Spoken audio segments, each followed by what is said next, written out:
이 아침 우리에게 주시는 하나님의 말씀 사도행전 4장입니다.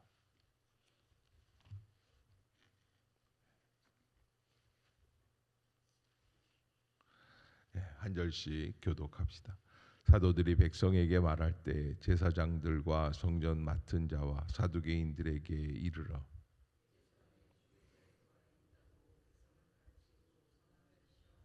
그들을 잡음에 날이 이미 저물었으므로 이튿날까지 가두었으나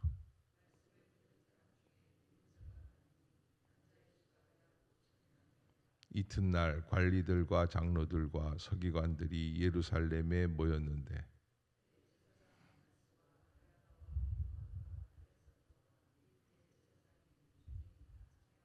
사도들을 가운데 세우고 묻되 너희가 무슨 권세와 누구의 이름으로 이 일을 행하였느냐?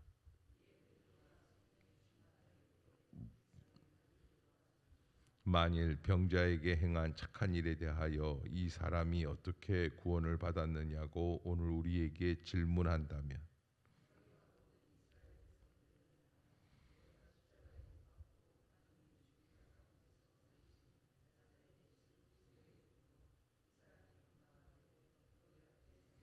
이 예수는 너희 건축자들의 버린 돌로서 집 모퉁이의 머릿돌이 되었느니라.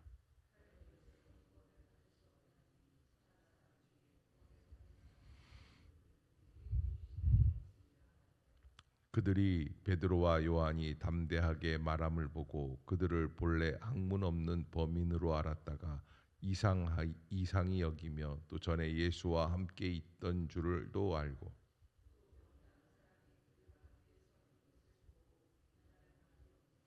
명하여 공회에서 나가라 하고 서로 의논하여 이르되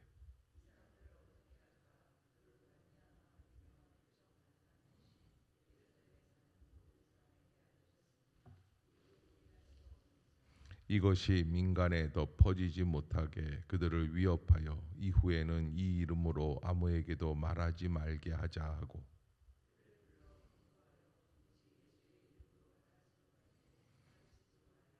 베드로와 요한이 대답하여 이르되 하나님 앞에서 너희의 말을 듣는 것이 하나님의 말씀을 듣는 것보다 옳은가 판단하라. 관리들이 백성들 때문에 그들을 어떻게 처벌할지 방법을 찾지 못하고 다시 위협하여 놓아주었으니 이는 모든 사람이 그 된 일을 보고 하나님께 영광을 돌림이라. 사도들이 노임에 그 동료에게 가서 제사장들과 장로들의 말을 다 알리니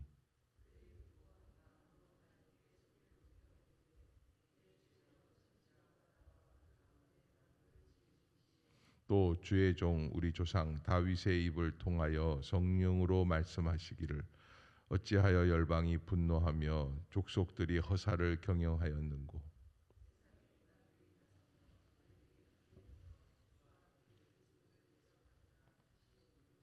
과연 헤롯과 본디오 빌라도는 이방인과 이스라엘 백성과 합세하여 하나님께서 기름 부으신 거룩한 종 예수를 거슬러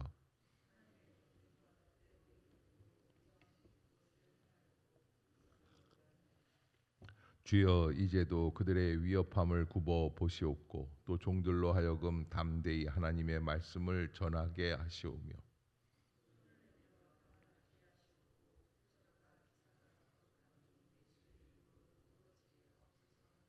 빌기를 다음에 모인 곳이 진동하더니 무리가 다 성령이 충만하여 담대히 하나님의 말씀을 전하니라.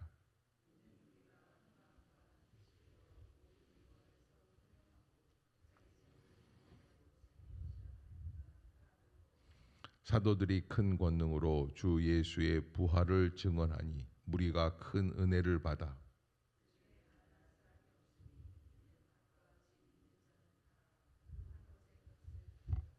사도들의 발 앞에 두매 그들이 각 사람의 필요를 따라 나누어 줌이라.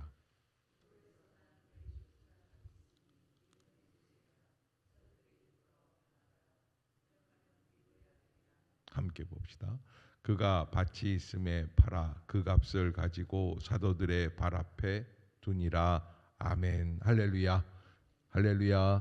이 아침 죄전을 찾으신 여러분들에게 하나님의 은혜와 평강이 함께 하시기를 축원합니다.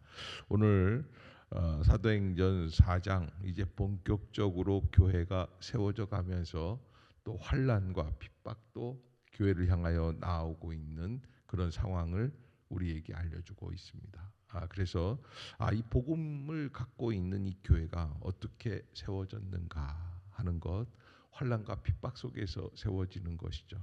그냥 이루어지지는 않습니다. 그러나 특별히 그 환난과 핍박이 온다고 해서 걱정할 것이 없는 것이 하나님이 그 일을 감당하게 하시는 모습들을 보게 되는 것이죠.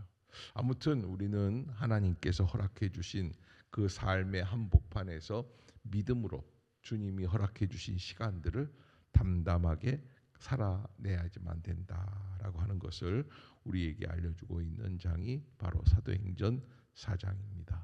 좋은 일도 있습니다. 오늘 본문에 보면은 이 날 때부터 안진뱅이 되었던 자가 일어나 걷고 뛰는 역사가 일어나죠.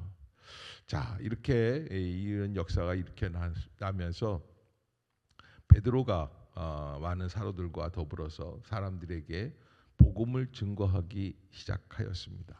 그것이 이제 3장 끝절입니다. 그래서 25절, 26절 다시 한번 볼까요? 3장 25절, 26절 시작. 너희는 선지자들의 자손이요 또 하나님이 너희 조상과 더불어 세우신 언약의 자손이라.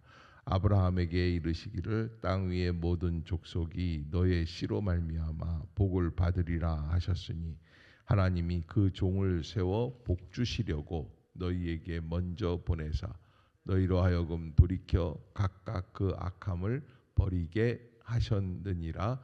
아멘. 그렇게 해서 하나님께서 우리를 인도해 주고 계신다. 그리고 회개하자. 이렇게 말씀을 증거한 거예요.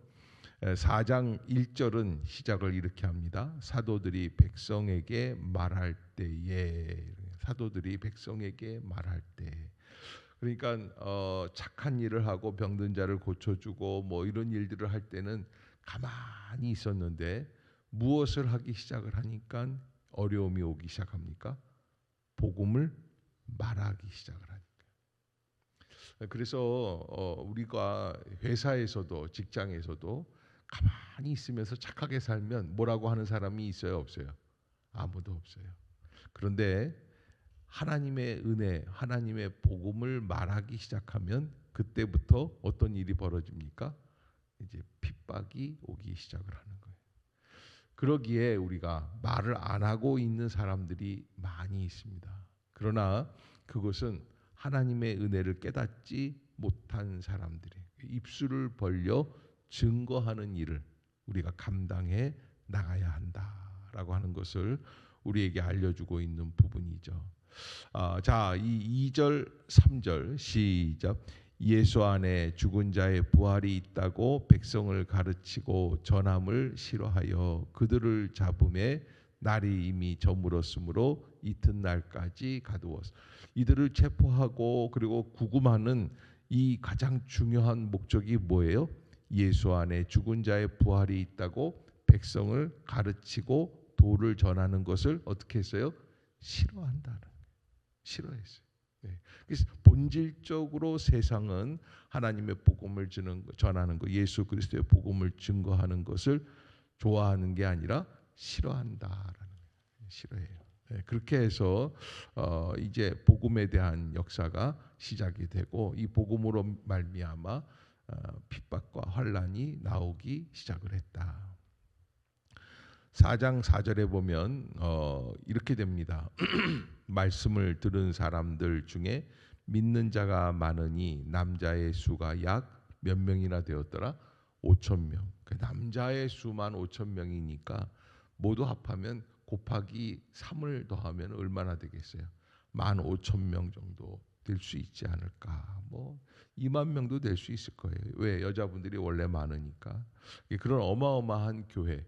이제 불과 복음이 증거되기 시작을 했지 불과 얼마 안 돼서 그러니까 오순절에 성령을 받고 그리고서는 이렇게 한두 달 안에 이런 어마어마한 공동체로 성장하기 시작하였다라고 하는 것이죠. 그런데 두 달 만에 15,000명, 한 2만 명 된다고 생각을 했을 때 이거 어마어마한 거다.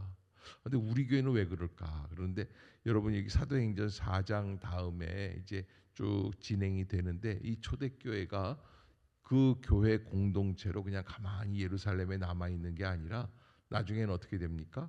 7장 8장 가면서 환난과 핍박이 일어나면서 전 세계로 흩어지게 돼요. 그래서 하나님은 모이게 하셨다가 또 어떻게 하십니까? 흩으시게 하시는. 흩으시게 하시는 이유와 목적이 어디에 있어요?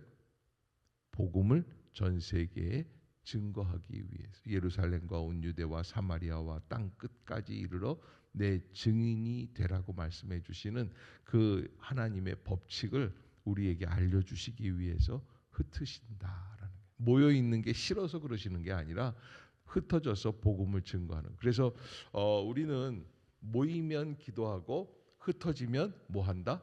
전도한다. 아멘.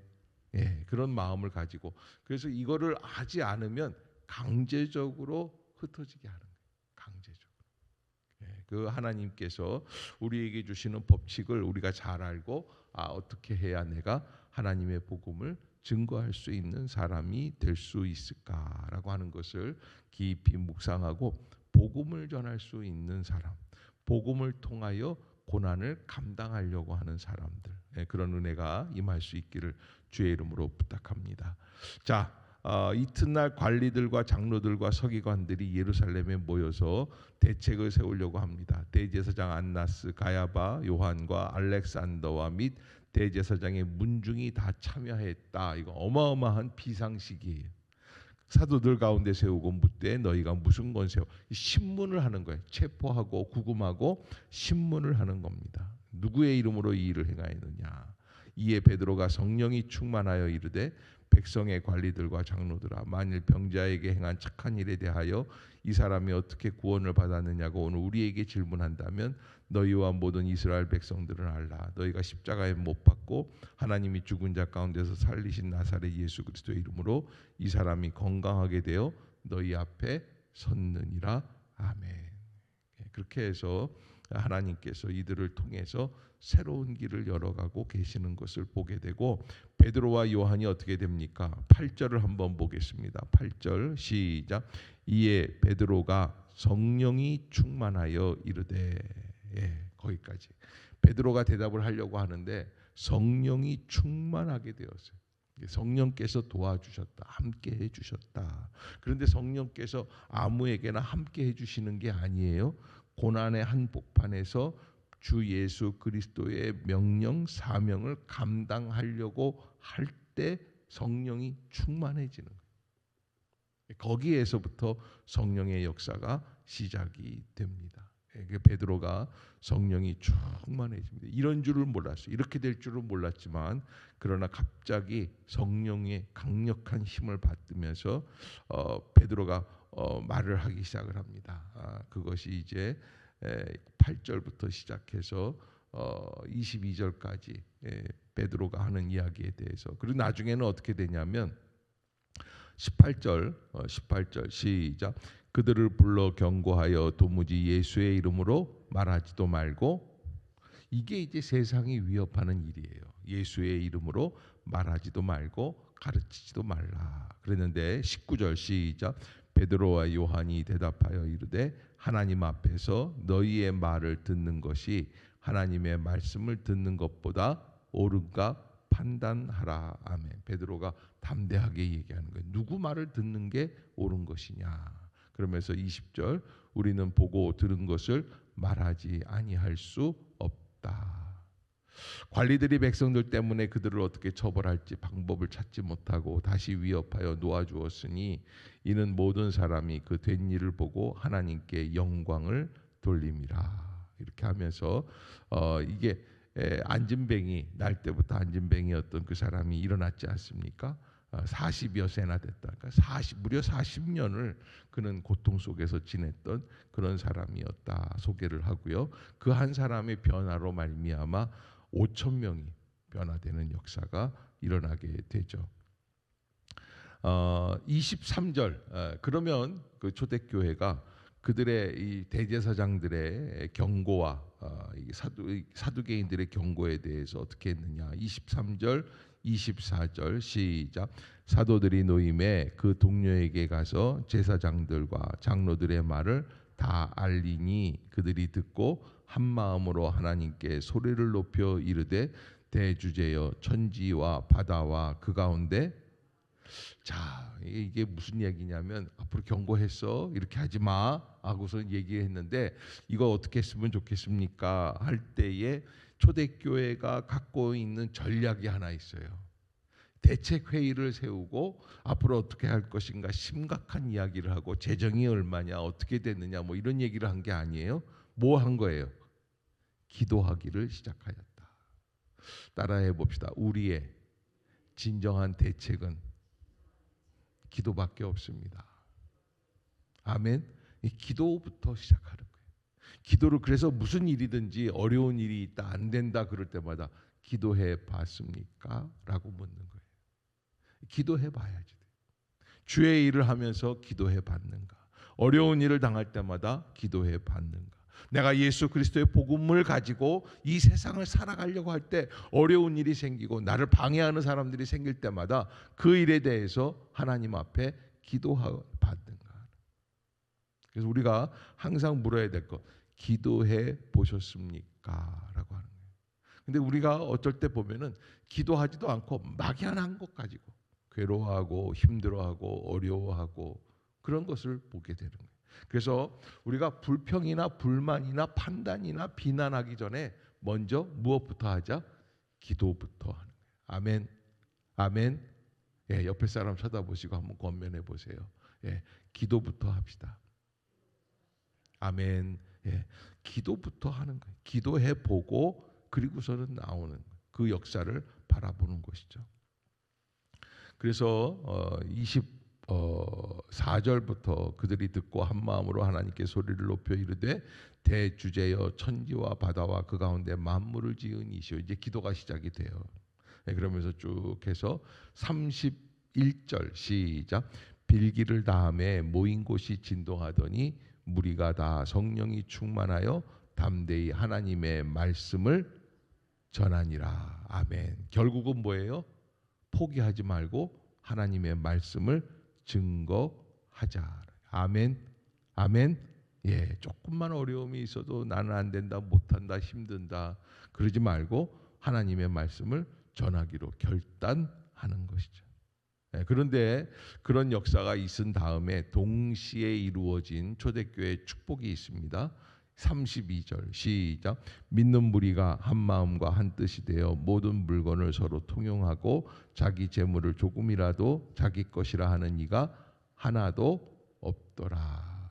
유무상통이라고 그래요. 있는 사람이나 없는 사람이나 서로 주고받고 한다.